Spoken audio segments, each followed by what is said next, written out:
Welcome to my YouTube channel. आज का जो हमारा टॉपिक है वो है ह्यूमन आई। इस लेक्चर के अंदर हम ये सारे टॉपिक कवर करने वाले हैं, so stay connected with me till the end. Lecture start करते हैं। आई के टॉपिक के ऊपर जाने से पहले हमें रिसेप्टर्स के बारे में पता होना चाहिए। Receptors are the specialised cells, tissues and organ which are specifically build to detect the stimuli. अब ये स्टिमुलाई क्या चीज़ है? Stimuli is the change in our environment against which our body response. इसको एक एग्जाम्पल के थ्रू समझते हैं। अगर आपको कोई पर्सन आवाज़ देता है और आप उसको आगे से आंसर करते हो, तो उस पर्सन का जो साउंड थी, आवाज़ थी, वो क्या था? स्टिमुलाई था। और आपने जो उसको आंसर किया, ये आपकी बॉडी का क्या था? रिस्पॉन्स था। इसी तरह touch, taste, smell, light, sound, ये सारे क्या हैं? स्टिमुलाई हैं। और इनको रिसीव करने वाले सेल्स, टिश्यूज और ऑर्गन को क्या कहा जाता है? Receptors. I is a photo receptors, mean ये ऐसे ऑर्गन हैं जो किसको रिसीव कर रहे हैं? जो कि लाइट को रिसीव करते हैं, और इनको विजन रिसेप्टर्स भी कहा जाता है। आई की लोकेशन हम सबको मालूम है। हमारी आई हमारे स्कल के ऊपर 2 ऑर्बिट्स हैं जिनके अंदर प्रेजेंट होते हैं, और ये ऑर्बिट 7 ऑर्बिटल बोन से मिलके बना होता है। इसको आई सॉकेट्स भी कहा जाता है। और एक्स्ट्रा ऑकुलर मसल्स और फेशियल शीट्स ने हमारी आई को इन ऑर्बिट के अंदर होल्ड करके रखा होता है। आई की लोकेशन प्रोटेक्शन को देखें तो एक तो हमारे स्कल के ऑर्बिट ने हमारे आई को प्रोटेक्ट किया हुआ है। इसके अलावा आई लैशेस और आई लेड हमारी आई को प्रोटेक्शन देते हैं।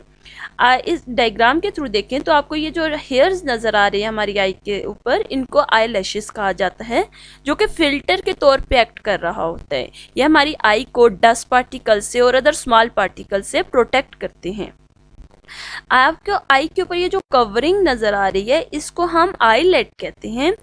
ये हमारी आई के अंदर एक ऐसा वाइपर काम कर रही होती है। अगर जैसे कि आप ये समझ लें, जैसे गाड़ी के फ्रंट मिरर के ऊपर वाइपर होते हैं, जब वो वाइप करते हैं तो अपने साथ रेन, बर्फ सबको अपने साथ मूव करवा के नीचे तक ले आते हैं। सेम हेयर ये आईलेट भी सेम यही फंक्शन इधर परफॉर्म कर रहे होते हैं।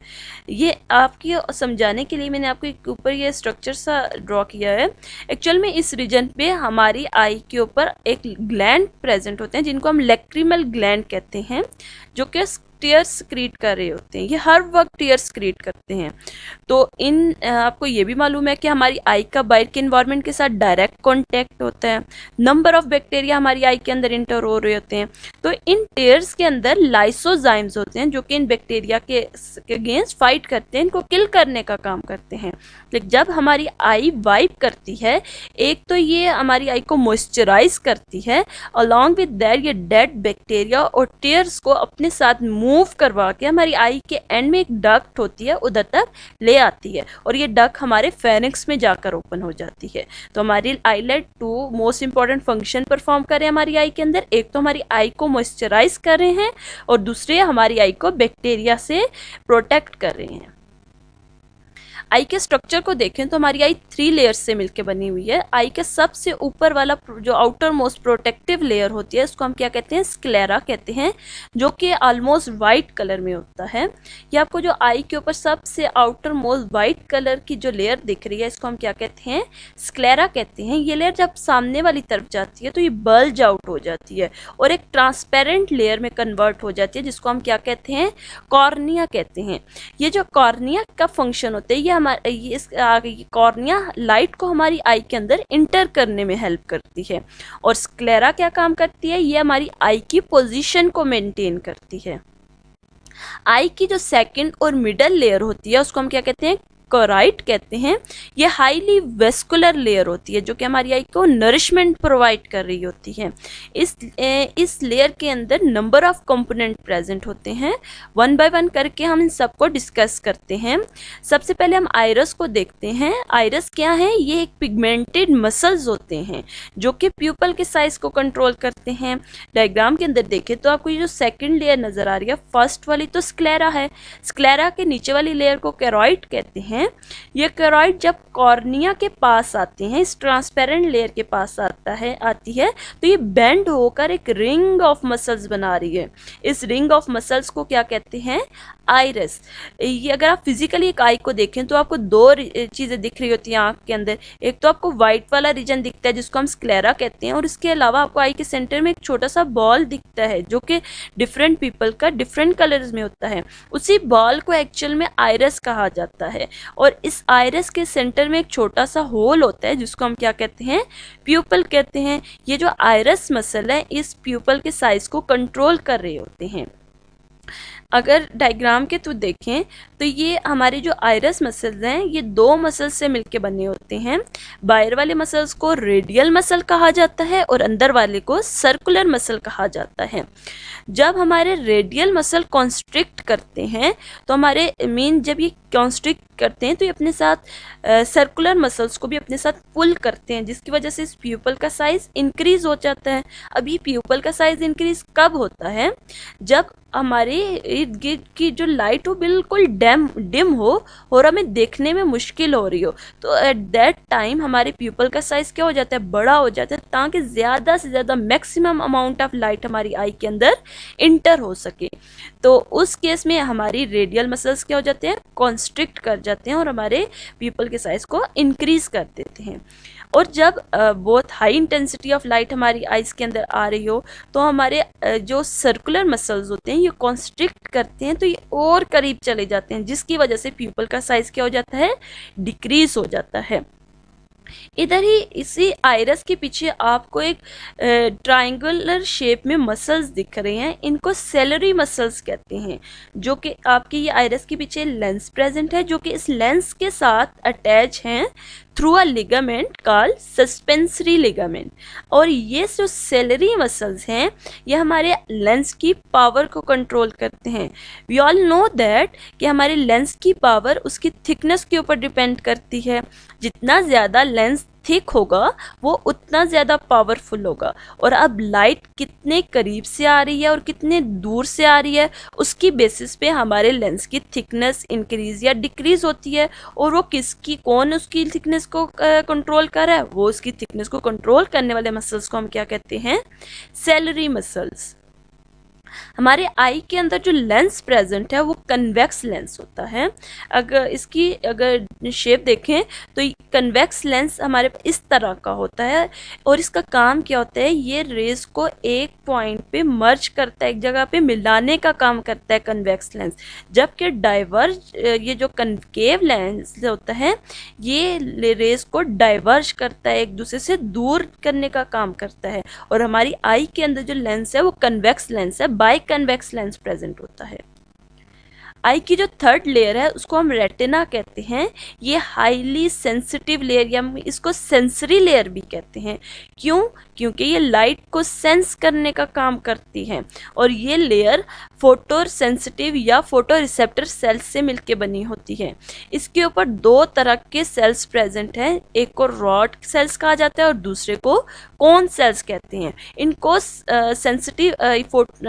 फोटो सेंसिटिव सेल्स इसलिए कहा जाता है कि लाइट से सेंसिटिव होते हैं। जैसे ही इनके ऊपर लाइट जाके लाइट रेज मिलती हैं तो ये उन लाइट वेव्स को एक्शन पोटेंशियल में कन्वर्ट करते हैं। अब ये जो रॉड सेल्स हैं ये डिम लाइट में सेंसिटिव होते हैं, ये हमें डिटेल या कलर इमेज नहीं देते बल्कि हमें डिम लाइट में देखने में हेल्प करते हैं। जबकि जो कोन सेल्स हैं ये हमें डिटेल और कलर विजन दे रहे होते हैं। आपको बिल्कुल ये लेंस के बैक साइड पे ये जो रेटिना लास्ट लेयर है इसके ऊपर एक डिप नज़र आता है, एक गड्ढा नज़र आता है जिसको हम फोविया कहते हैं, कि टाइटली पैक्ड होता है कोन सेल से। तो अभी हमने देखा जो कोन सेल होते हैं ये हमें कलर विजन दे रहे होते हैं। तो इधर ये इस रीजन के ऊपर जब लाइट रेज मर्ज होती हैं, लाइक जब हम किसी ऑब्जेक्ट को फोकस कर रहे होते हैं तो एट दैट टाइम हमारा लेंस लाइट रेज को इस फोविया के ऊपर फोकस करता है, मर्ज करता है, जिसकी वजह से हमें एक क्लियर इमेज मिलती है। या हम ये भी कह सकते हैं ये फोविया हमारी आइज़ की शार्पनेस में हेल्प करता है। इसी फोविया के साथ आपको एक रीजन होता है जिसको हम ब्लाइंड स्पॉट कहते हैं। इसको ब्लाइंड स्पॉट इसलिए कहा जाता है क्योंकि इस रीजन में कोई भी सेल्स प्रेजेंट नहीं होते। जब सेल्स नहीं होंगे तो इस रीजन में कोई भी इमेज नहीं बन सकता। बिल्कुल ठीक। तो जब ये इस रीजन में इमेज नहीं बन सकता तो इसकी प्रेजेंस इसका मकसद क्या है, ये इस जगह पे क्यों प्रेजेंट है। एक्चुअल में इस रीजन को ब्लाइंड स्पॉट कहा जाता है। यहाँ से ऑप्टिक नर्व अराइज होती है जो कि हमारी मैसेज को ब्रेन तक लेके जाती है। इसके अलावा टू मोस्ट इम्पॉर्टेंट और थिंग्स हैं जिनको हमें डिस्कस करना चाहिए आई के स्ट्रक्चर के अंदर। आपकी जो कॉर्निया है यहाँ से लेकर लेंस तक के दरमियान में एक फ्लूइड प्रेजेंट होता है, बिल्कुल क्लियर फ्लूइड होता है वाटर की तरह, जिसको हम एक्वस ह्यूमर कहते हैं। इसका काम क्या होता है, ये हमारी आई को नरिश कर रहा होता है। इसके बाद जो हमारी जो लेंस से लेकर रेटिना के दरमियान में एक और फ्लूइड भी प्रेजेंट होता है, लेकिन ये क्लियर फ्लूइड नहीं होता, ये जेल की तरह का फ्लूइड होता है, जिसका काम क्या होता है, एक तो ये हमारी रेटिना को सपोर्ट करता है, हमारी आई की शेप को मेंटेन करता है, अलॉन्ग विद दिस ये हमारी आई के अंदर प्रेशर को भी रेगुलेट करता है। इसके अलावा वन मोर इम्पॉर्टेंट टर्म है जो कि आई से रिलेटेड है, हमें इस टॉपिक के अंदर उसको भी देखना चाहिए, वो है नाइट ब्लाइंडनेस। अभी हमने देखा कि जो रॉड सेल्स होते हैं वो हमें डिम लाइट में देखने में हेल्प करते हैं। तो रॉड सेल के अंदर एक पिगमेंट होता है जिसको हम रिडोप्सिन पिगमेंट कहते हैं। अब ये जो रिडोप्सिन पिगमेंट है इसको बनने के लिए विटामिन ए की ज़रूरत होती है। ये समझ लें हमारी बॉडी के अंदर एक प्रोटीन होता है जिसका नाम होता है ऑप्सिन प्रोटीन। ये विटामिन ए उस ऑप्सिन प्रोटीन को रिडोप्सिन पिगमेंट में कन्वर्ट कर रहे होते हैं, जिसकी वजह से हमारे रॉड सेल हमें डिम लाइट में देखने में हेल्प करते हैं। अगर किसी पर्सन के अंदर इस विटामिन ए की कमी हो जाए तो उसकी आइज के अंदर ये रिडोप्सिन पिगमेंट नहीं बन सकते, तो फिर वो पर्सन डिम लाइट में क्लियरली देख नहीं सकता और उसको एक डिजीज़ हो जाती है जिसको हम क्या कहते हैं, नाइट ब्लाइंडनेस। या ये समझ लें कि रात के टाइम पे जब हम चीज़ों को देखते हैं, हमें चीज़ों के कलर तो नहीं दिख रहे होते, लेकिन एटलीस्ट हमको चीज़ों को, ऑब्जेक्ट को आइडेंटिफाई कर सकते हैं कि ये पर्सन है, ये गाड़ी है, ये कोई दरख्त है। लेकिन जिन लोगों को नाइट ब्लाइंडनेस हो जाती है वो ऑब्जेक्ट्स को भी आइडेंटिफाई नहीं कर पा रहे होते। तो यहाँ पे हमारा लेसन एंड होता है। अगर आपको कोई क्वेश्चन है इस टॉपिक से रिलेटेड तो आप कमेंट बॉक्स में कमेंट कर सकते हैं, मैं आपको वहाँ पर आंसर कर लूँगी। Thank you so much.